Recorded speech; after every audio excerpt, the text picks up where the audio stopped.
The door creaked open, and my heart stopped. I was sprawled on my bed, phone in hand, the screen glowing with a secret I'd guarded for years, a dating app profile I'd never dared to make public.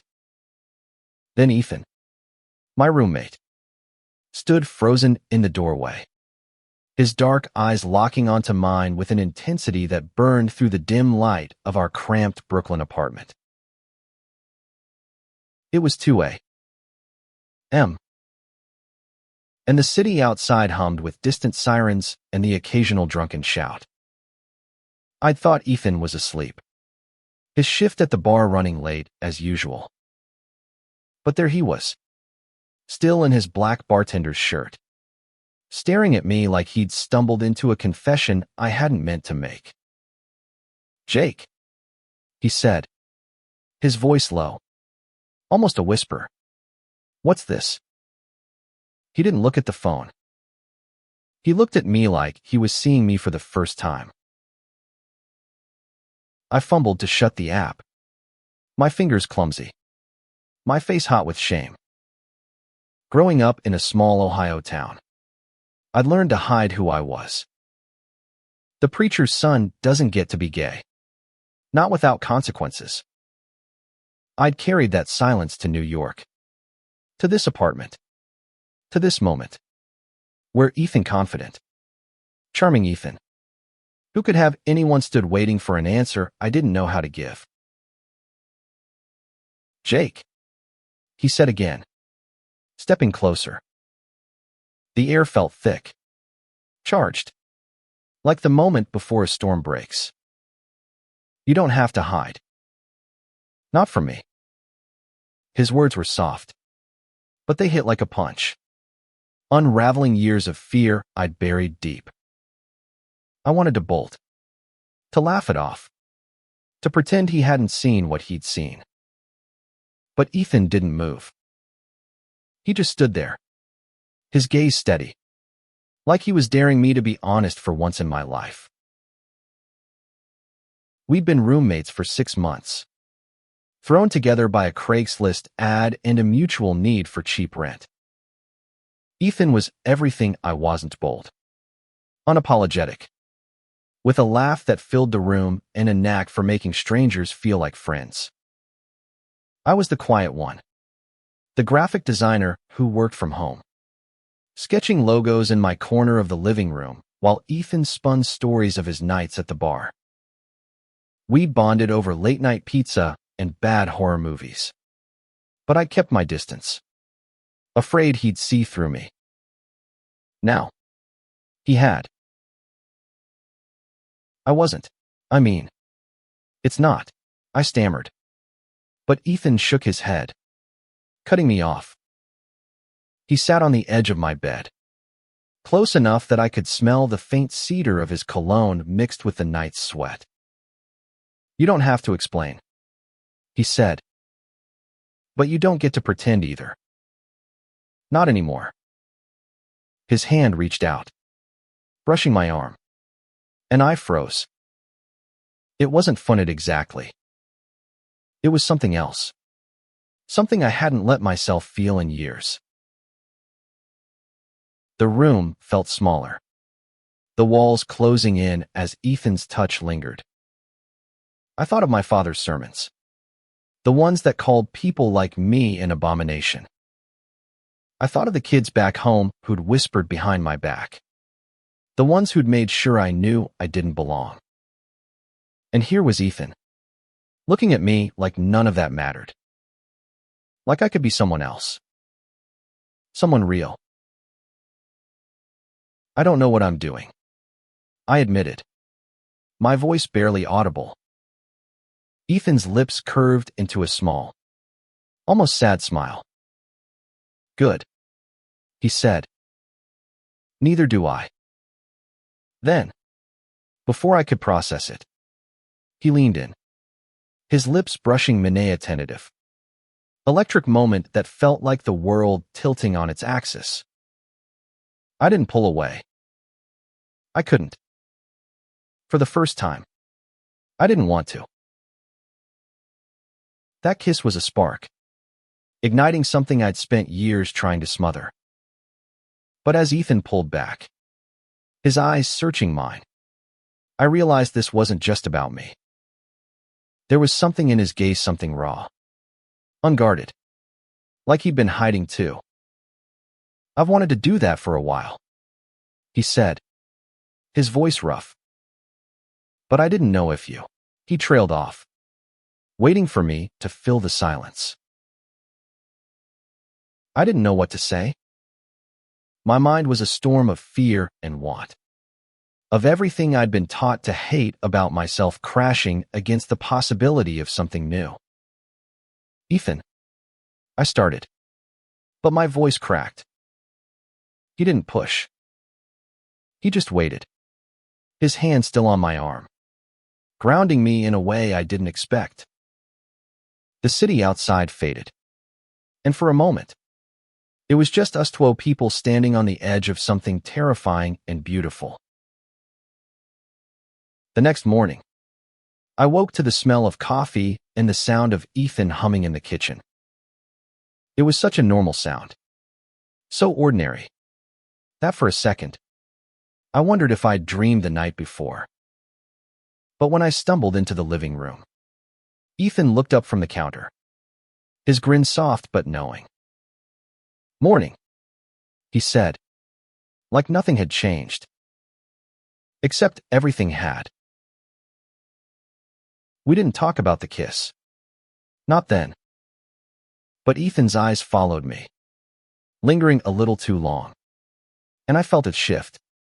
The unspoken promise that last night wasn't a one-time thing. He wasn't letting it go. And, God help me, I didn't want him to. Over the next few days, the apartment felt different, like the air itself was charged.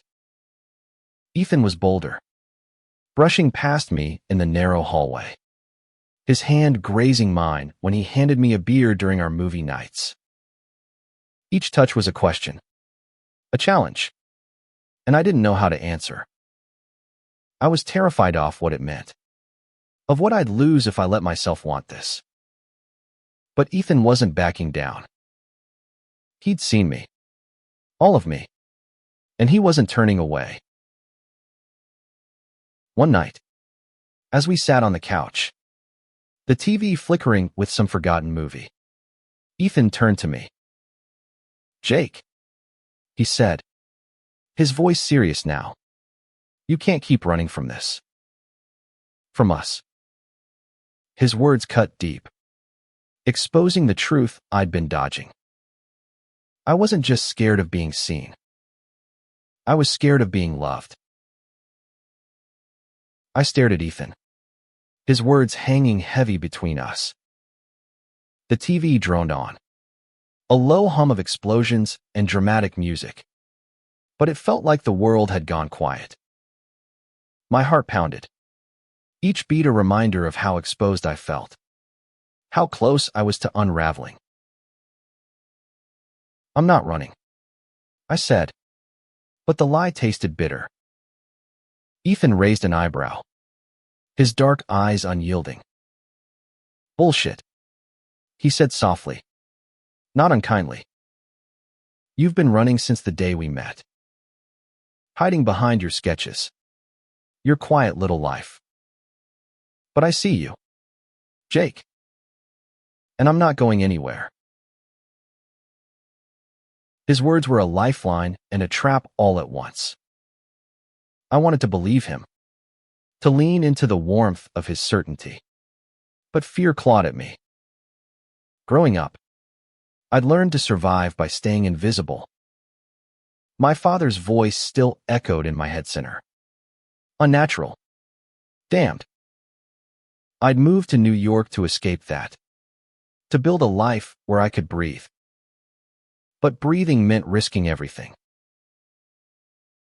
Ethan shifted closer on the couch, his knee brushing mine. "Talk to me," he said. "What's stopping you?" I opened my mouth, then closed it.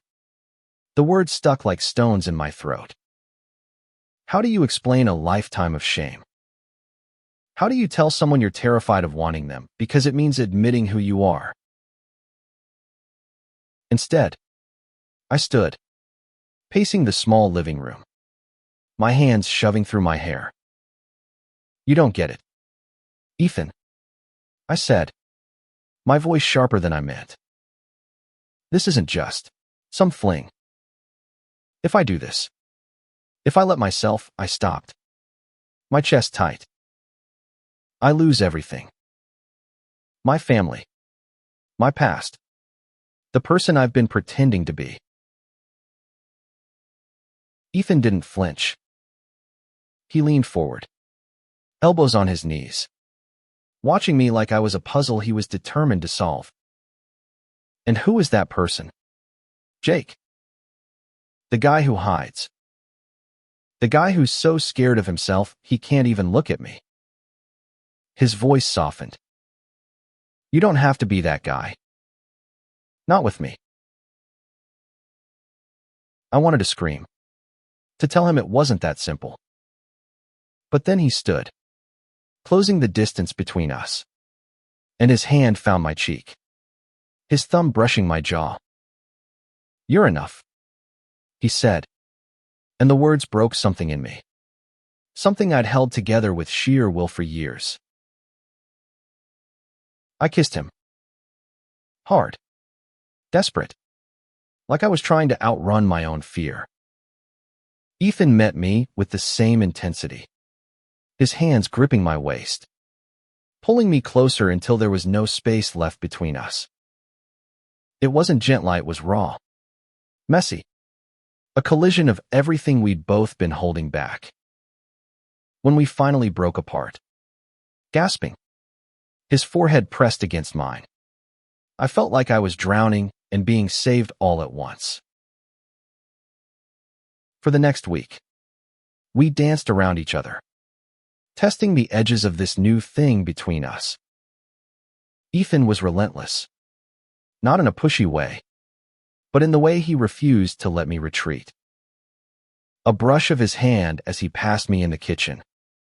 A quiet "you okay?" When I got too lost in my head. He was patient, but he was also unapologetic, like he'd decided I was worth the fight. But the fear didn't vanish. It lingered, creeping in when I was alone, whispering that this couldn't last. I started noticing things: Ethan's phone lighting up with texts from names I didn't know, his late nights at the bar that stretched longer than usual. Was he pulling away? Or was I just seeing what I was afraid to see? One night, I couldn't take it anymore. Ethan came home at 3 a.m. His shirt rumpled, his hair a mess. Where were you? I asked, hating how small my voice sounded. He looked surprised, then tired, rubbing a hand over his face. Work. Jake. Just work. Then why do you keep? I stopped, the words catching. Ethan stepped closer, his expression softening. You think I'm bailing on this? On you? He shook his head. I'm here, Jake. But you've got to meet me halfway. I wanted to. God, I wanted to. But halfway felt like a cliff's edge, and I wasn't sure I could survive the fall. The days blurred into a strange rhythm. Ethan and I were caught in this unspoken push and pull, moments of closeness followed by my inevitable retreat. I'd catch myself staring at him, memorizing the way his laugh lines crinkled when he told a story, then pull back, terrified of how much I wanted this. Wanted him. One evening, Ethan dragged me to a dive bar in Williamsburg, insisting I needed to get out of the apartment. The place was packed, all neon lights and sticky floors, the air thick with beer and laughter. Ethan fit right in, charming the bartender, joking with strangers. I sat in a corner booth, nursing a beer, feeling like an outsider in his world. "You're doing it again," Ethan said, sliding into the booth beside me. His arm brushed mine, deliberate, and I flinched. He noticed, his jaw tightening. "What's it gonna take, Jake, for you to stop looking at me like I'm gonna break you?" I didn't have an answer. Instead, I stared at the table, tracing the scratches in the wood. "I'm trying," I said finally. "It's just hard." Ethan sighed, leaning back. "I get it. I do. But you're not the only one taking a risk here." His voice was quieter now, vulnerable in a way I hadn't heard before. "You think I'm not scared? You think I don't wonder if you'll wake up one day and decide this was a mistake?" His honesty caught me off guard. I'd been so wrapped up in my own fear. I hadn't considered his. "You don't act scared," I said, almost accusingly. He laughed. A short, bitter sound. "Yeah. Well, I'm good at pretending too." He leaned closer, his voice dropping. "But I'm not pretending about you. I want this, Jake. All of it. The messy, complicated, real stuff. Do you?" I didn't answer. Not because I didn't want to, but because I didn't know how. The bar felt too loud, too crowded, and I needed air. I mumbled an excuse and slipped outside. The cool night air hitting my face like a slap. Ethan followed. Of course. He always did. "Stop running," he said, his voice sharp now. We were on the sidewalk, the city pulsing around us. "You keep acting like I'm gonna hurt you, but you're the one hurting us both." "I'm not trying to hurt you," I snapped, my voice louder than I meant. A couple passing by glanced at us, but I didn't care. "You think this is easy for me. You think I don't want to just be with you. But every time I get close, I hear my dad's voice, my mom's disappointment, all the shit I've been carrying since I was a kid." Ethan's face softened, but he didn't back down. "Then let me help you carry it," he said. "You don't have to do this alone." I wanted to believe him. I wanted to let go, to be the person he saw when he looked at me. But the weight of my past felt heavier than his words, and I didn't know how to set it down. The next few weeks were a tightrope. Ethan and I settled into a fragile rhythm-stolen kisses in the kitchen, quiet nights on the couch, his hand finding mine under the blanket. But every step forward came with a shadow of doubt. I kept waiting for the other shoe to drop, for Ethan to realize I wasn't worth the trouble. One night, he came home with a split lip and a bruise blooming on his cheek. "What the hell happened?" I asked, my stomach twisting as I grabbed a bag of frozen peas from the freezer. "Some drunk asshole at the bar," Ethan said, wincing as I pressed the peas to his face. "Got pissed when I cut him off. Swung at me." He tried to laugh it off, but I could see the tension in his shoulders, the way his eyes wouldn't meet mine. "You're okay, though?" I asked, my voice tight. He nodded, but there was something distant in his expression, something he wasn't saying. I didn't push, but the unease settled in my chest. heavy and cold. The next day, I found a crumpled note in his jacket pocket while doing laundry. Meet me at 10. Don't tell anyone. C. My heart sank. Who was C? Why the secrecy? I told myself it was nothing, maybe a coworker. A friend, but the doubt gnawed at me. I'd spent so long guarding my own secrets. I didn't know how to trust someone else with theirs. That night, Ethan was quieter than usual, staring at his phone like it held answers I couldn't see. You okay? I asked, echoing my question from the night before. He nodded, but it felt like a lie. When he went to bed early, I stayed up, the note burning a hole in my pocket. I didn't confront him. Not yet. But the next day, I followed him. It was stupid, reckless, but I needed to know. I trailed him to a small coffee shop in Greenpoint, staying out of sight as he sat down with a guy I didn't recognize, tall, blonde, with a sharp jaw and an easy smile. They talked for an hour, Ethan's face serious, the other guy leaning in too close. My chest ached, jealousy and fear twisting together until I couldn't breathe. When Ethan got home, I was waiting. Who's C? I asked, holding up the note. His face went pale, then hard. You went through my stuff? He asked, his voice low. You're sneaking around. I shot back. What am I supposed to think? Ethan ran a hand through his hair, frustration etched into every line of his face. It's not what you think. Jake. Caleb's an old friend.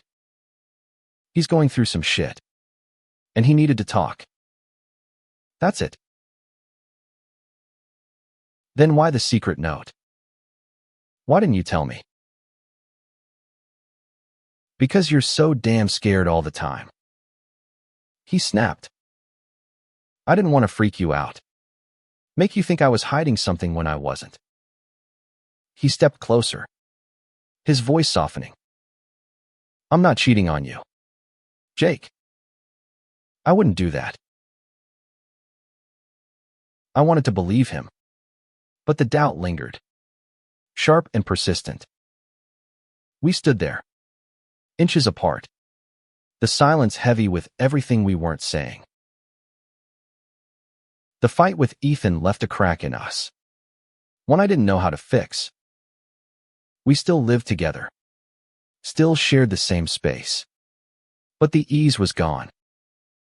Every touch felt cautious, every word measured. I hated it, but I didn't know how to bridge the gap. One night, Ethan didn't come home. I waited up, the clock ticking past 3 a.m. My phone silent. Panic clawed at me. Images of that blonde guy Caleb flashing through my mind. When Ethan finally walked in at dawn, his eyes bloodshot, I was ready to explode. Where were you? I demanded, my voice shaking. He looked at me, exhausted, and something in his expression stopped me cold. Caleb's in trouble, he said. He got kicked out of his place. I was helping him find somewhere to crash. I didn't know what to say.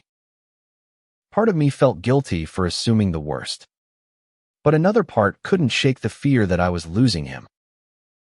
Why didn't you tell me? I asked, quieter now. Ethan sighed, dropping onto the couch. Because you don't trust me, Jake. You don't trust us. And I'm trying so hard to show you I'm in this. But you keep waiting for me to screw it up. His words hit like a slap. He was right, I didn't trust him. Not fully. Not because of him, but because of me. Because trusting him meant trusting myself. And I wasn't sure I could. Over the next few days, Ethan was distant, spending more time out than in. I threw myself into work, sketching logos until my eyes burned, trying to drown out the noise in my head. But the silence between us was louder, and I knew we couldn't keep going like this.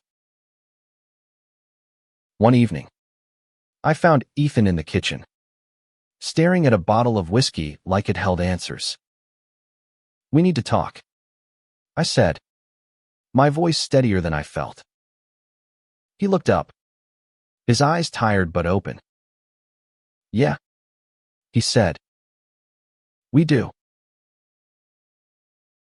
I took a deep breath, the words spilling out before I could stop them. "I'm scared." "Okay." "I'm scared that if I let myself love you, it's gonna break me. That I'll lose everything, me family, my past, everything I've been holding on to. But I don't want to lose you, Ethan. I don't."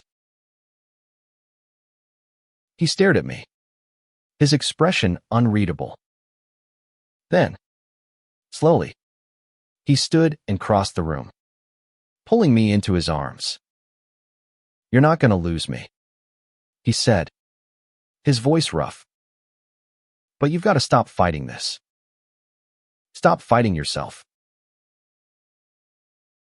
I buried my face in his shoulder, the weight of his words settling over me.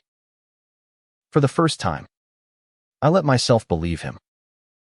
Not fully, not yet, but enough to hold on. Holding on to Ethan felt like a lifeline, but it didn't erase the cracks. We were trying, really trying, but trust was a fragile thing, and I was still learning how to build it. Ethan, for his part, was patient, but I could see the strain in his eyes, the way he watched me like he was waiting for me to bolt. One weekend, Ethan suggested a trip upstate, just the two of us. "A break from the city," he said, his grin almost convincing. "No distractions. No bullshit. Just us." I hesitated, but the idea of space, of time to figure this out, was too tempting to resist. We rented a small cabin in the Catskills, a creaky wooden place surrounded by pines and the kind of quiet I wasn't used to. The first night, we sat by a fire pit, the flames casting shadows on Ethan's face. He looked different out here, softer, less guarded. "You ever think about what you want?" he asked, his voice low. "Not what your dad wants, or your hometown, or anyone else. Just you."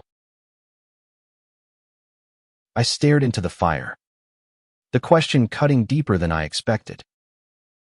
"I don't know," I admitted. "I've spent so long trying not to want anything. I'm not sure I know how." Ethan reached for my hand, his fingers warm against mine. "Start small," he said. "What do you want right now?" I looked at him, the firelight dancing in his eyes, and the answer was so clear it scared me. "You," I said, the words slipping out before I could stop it. Ethan's smile was slow, real, and for a moment, the world felt right. That night, we didn't hold back. It was different from the frantic, desperate kisses in the apartment, slower, deeper, like we were finally letting ourselves feel everything. But even as I lost myself in him, a part of me wondered how long this could last. The next morning, Ethan got a call. I could tell from his face it wasn't good. Caleb, he said when he hung up, his voice tight. He's in the hospital. Overdose. I froze. Guilt and fear twisting together. I'd been so caught up in my own jealousy. I hadn't asked about Caleb. Hadn't cared. Is he okay? I asked. Ethan shook his head. I don't know. I need to go back. He looked at me, his eyes pleading. Come with me. I nodded. The decision automatic. For once, I didn't want to run. The drive back to the city was quiet. The hum of the car the only sound between us. Ethan's hands gripped the wheel, his jaw tight, and I could feel the weight of his worry. I wanted to say something, to ease the tension, but the words wouldn't come. At the hospital, we found Caleb in a stark white room, his blonde hair dull against the pillow. He looked younger than I'd imagined, fragile in a way that made my chest ache. Ethan sat by his side, talking softly, while I hovered near the door, feeling like an intruder. Later, Ethan told me the story. Caleb had been his best friend in high school, the one who'd helped him come out when they were teens. He's been struggling for years, Ethan said, his voice heavy. I thought he was getting better, but he trailed off, and I saw the guilt in his eyes, the same guilt I'd been carrying for different reasons. That night, back at the apartment, Ethan broke down. I should have seen it, he said, his voice cracking. I should have done more. I held him, my arms awkward but steady, and for the first time, I felt like the strong one. You're doing everything you can, I said. You're here. He looked at me, his eyes red. Are you? He asked. And the question wasn't just about now. It was about us. About whether I could stay. Really stay. Through the hard stuff. I'm trying, I said. And this time, I meant it. I told him about my past, not just the preacher's son part, but the loneliness, the fear, the years of pretending. He listened, his hand in mine, and when I was done, he kissed me, soft and sure, like he was promising to carry it with me. The next few weeks were different. We were still messy, still figuring it out, but there was a new kind of trust between us. I started opening up, telling Ethan things I'd never told anyone. He did the same, sharing stories of his own struggles, his own fears. We were building something, piece by piece, and it felt real. Caleb got better, slowly. Ethan and I visited him, bringing coffee and bad hospital food, trying to make him laugh. It wasn't perfect, but it was something. And in those moments, I saw Ethan's heart, his loyalty, his stubborn refusal to give up on the people he loved. It made me want to be better, braver, for him. One night, as we walked home through the city, Ethan stopped under a streetlight, his hand tugging mine. I love you, he said, the words simple but heavy, like they'd been waiting to be said. I froze, my heart racing. But for once, it wasn't fear. It was joy, raw and overwhelming. I love you too, I said, and the words felt like freedom. We stood there, the city moving around us, and for the first time, I didn't feel like I was hiding. I was Jake. Messy and scared and real. And Ethan loved me anyway. The months that followed weren't easy. I called my parents. Told them the truth. It didn't go while there were tears. Harsh words. Silence that cut deeper than anything. But Ethan was there, holding my hand, reminding me I wasn't alone. I started sketching again. Not just logos, but art that felt like me. Bold and unapologetic. Ethan hung my drawings on our walls, grinning like they were masterpieces. We fought. Of course. We were still stubborn. Human. Flawed. But we kept choosing each other. Over and over.